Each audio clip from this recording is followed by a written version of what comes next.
মাশাআল্লাহ গাবতলার অবস্থা মাশাআল্লাহ ভালো। একটা 2 কেজি নিচে হইব না, 2 কেজি। আস্তে আস্তে আস্তে আস্তে টান দাও। গাবতলা পুরা পানির উপরে আছে কাকার চর, ঠিক আছে। এই তুই সাঁতার কাট, সাঁতার দে পানি বেঁধে। আস্তে আস্তে এক ট্রাক্টরে ধরো।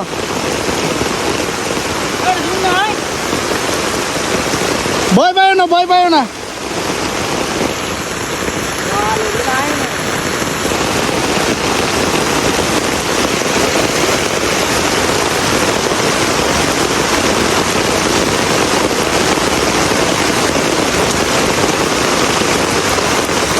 ধরো আস্তে আস্তে, ভয় পাইও না।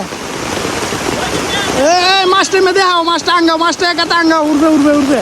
হ্যাঁ ঠিক আছে, বড় গাবতলার অবস্থা।